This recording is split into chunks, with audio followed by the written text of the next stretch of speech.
evening.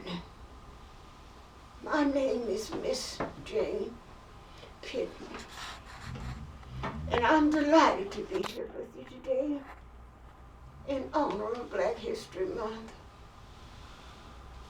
Today, I'm also remembering Miss Cicely Tyson, and my rendition of Miss Jane Pittman is based on the televised version starring Cicely Tyson. And the book is based on a story written by Ernest J. I'm here to tell y'all about slavery. Now, slavery existed since the year 1619, over 400 years ago. And today, I'm here to tell y'all what it was like for me being a slave on a Louisiana plantation. Where should I start? Where should I start, Lord? I have so many memories. I reckon I'll start with how I got my name. It was a cold, cold day, wet and muddy. I won't ever forget it. First, the rebel army, they comes through. Officers on horses. Some of them walking and dragging their guns in the mud. They were so tired. And the missus told me to go and fetch them some water. And I just stood there in amazement, you know.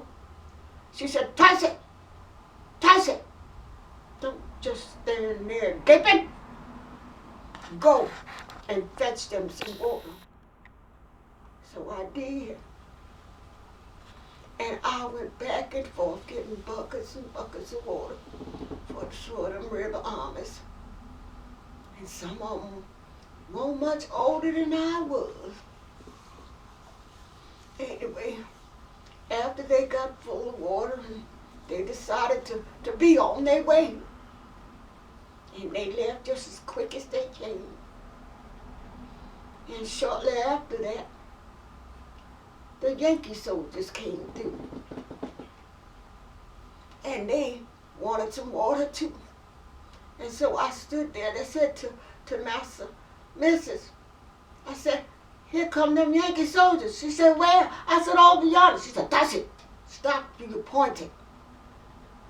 Now go and fetch them some water. And so I did. I said, I gotta go and fetch water for all them Yankee soldiers too. She said, what's the matter, Tyson? You don't think they drink water? So I fetched them some water. She said, don't you let me see you talking to them soldiers. Don't you say one word about the master or one word about the silver. I'm gonna boil you in oil. You hear me, Tyson? I said, yes, ma'am. And off I went to get them some water. And while I was getting them some water out the corner of my eye, I seen one of them Yankee soldiers coming towards me. I was so scared I didn't know what he was going to say or what he was going to do. He started asking questions. He looked down and see I wasn't wearing any shoes. He said, where's your shoes? I said, I took mine off because they hurt my feet. He said, what's your name? I said, Tyson, Master. He said, they ever whoops you? I didn't say anything, you know, because I thought everybody knew that they beat slaves. He just kept on asking questions. He said, what they whoop you with? I said, cat o' nine tails, Master. He said, why they whoop you? I said, because I goes to sleep looking after the young missus' children. He said, you ain't nothing but a child, don't say. So how old is you? I said, I don't know, Master. I reckon I'm about maybe 9, maybe 10. He said, well, Tyson, we's here to free y'all. He said, I'm going to call you something else besides Tyson. Said, because Tyson is a slave name. He said, back home where I come from, he said, girls got pretty names. I said, what kind of names they got? He said, they got names like Elsie and Sophie, Margarita, and Jane. I said, Jane? I likes the name Jane. He said, very well. From now on, your name is Jane, not Tyson anymore. And if anybody gives you any trouble, you come on up to Ohio and tells me, and I'll fix it. He said, my name is Corporal. He said some big name. And he said, well, just call me Corporal Brown, okay? I said, yes, Corporal Brown. Very well, he said. Now, your name is Jane, not Tyson anymore. And he got on up on his horse and they all rode off. Oh, I tell you, before the dust could settle good, I heard the missus calling me, Tyson! Tyson! And I didn't answer her because my new name was Jane. She kept calling my name and walking just as fast. She got up on me and she said, you heard me calling you Tyson? I said, my name ain't Tyson. My name is Jane.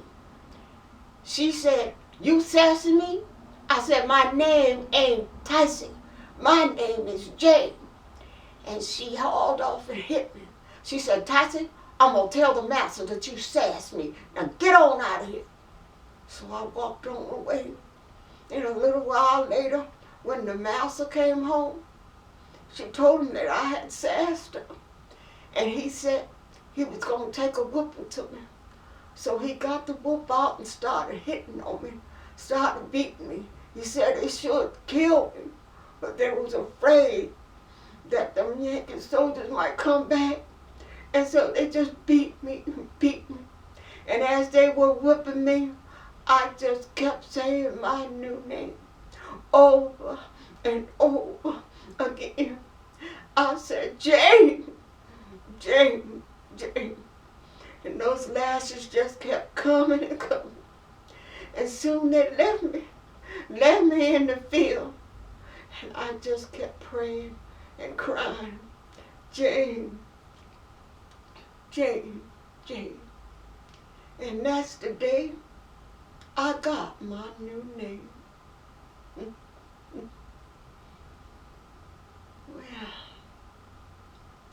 I'm going to tell you about another important time in my life. I reckon it was about a year or so later. Master Brian called us all together. Now we knew something big was happening because he had on his best suit and his top hat. He said, y'all gather around, get in close, because I got something to read to y'all. Said these here papers comes through while the war was on them, but it wasn't any point in reading them till now.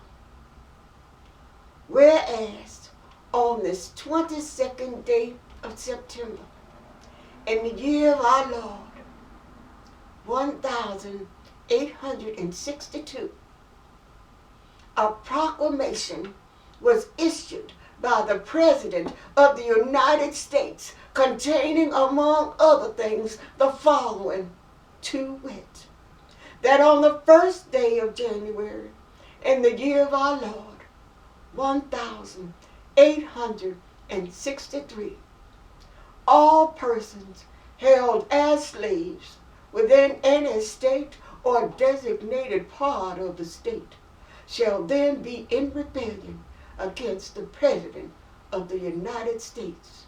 They shall be set forward and forever free. Well, it just kind of went on like that. Master Brian said, I can't pay y'all nothing now, but y'all's free to stay or you're free to go. And if you stay, I'll be as fair to you as I wanna, as I always been to y'all. Oh, somebody yelled out, "We's free! We's free! We's free!" Oh, I tell you, that was one happy day.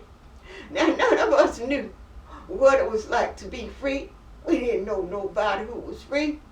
All we did hear a lot of people talking about one day, if we ever got their freedom, what they was going to do. And as we all walked back toward our shelters, I remember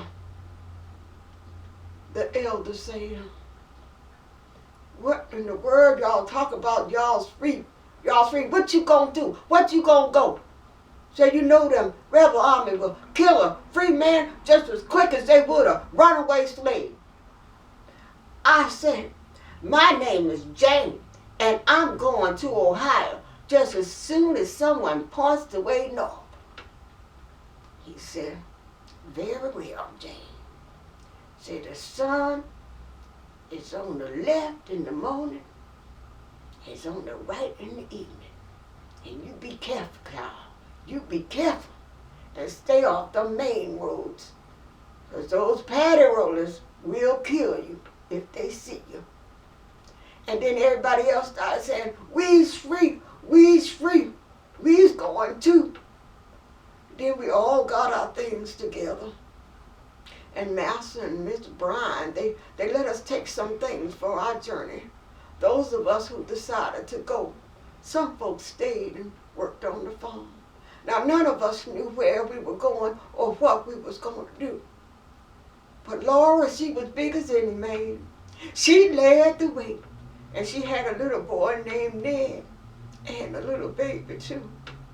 So we walked and walked. I don't know how many days we walked, but we were all so tired. We was being careful to stay off those main roads, walking through the swamps and just trying to keep ourselves safe. And then we see the place up over yonder where we could go and have shelter. And we walked toward it. They checked it out and it was safe. So we all walked inside, put down our bags, and rested our tired bodies. And they started cooking some food for us to eat. Oh, I tell you, it was a good time. We started eating and people were shouting, "We's free, we's free." What a beautiful day that was. Then after a while we decided to rest a spell. And I laid down beside Big Laura and Ned and her baby. And we went to sleep. We had a belly full of food and freedom on our minds. And while we were sleeping peacefully, somebody yelled out, "The paddy rollers! The paddy rollers!" And we could hear all this noise and the gunfire, pow, pow. People started falling on the floor there. I grabbed little Ned and we hid. I was shaking all over my body. I was so scared. I was praying the whole while, "Lord, please don't let them find me in there." And I heard all this noise for a little while. And then I peeked out because it was quiet. And I looked around and I see Laura laying on the floor dead along with everybody else. So I grabbed little Ned and I pressed him up against me and I said a prayer. I said, "Lord, please don't let them come back and kill me and Ned, Lord. Please watch over their souls for those who died here today, Lord." And I remember I said, "Lord, like the good book said, that you're going to get rid of all these troubles one of these days." I grabbed little Ned by his hand and we walked on out and headed for our journey toward freedom. And I started singing that old Negro spirit. God is gonna get rid of all these troubles one of these days. God is gonna get rid of all these troubles one of these days. God is gonna get rid of all of these troubles.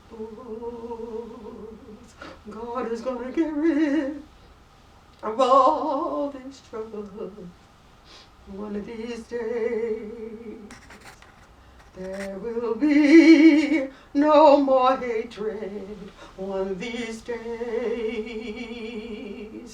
There will be no more hatred one of these days. And there will be no more hatred due to race. God's gonna get rid of all these troubles one of these days. And we headed toward our journey towards freedom. Thank you.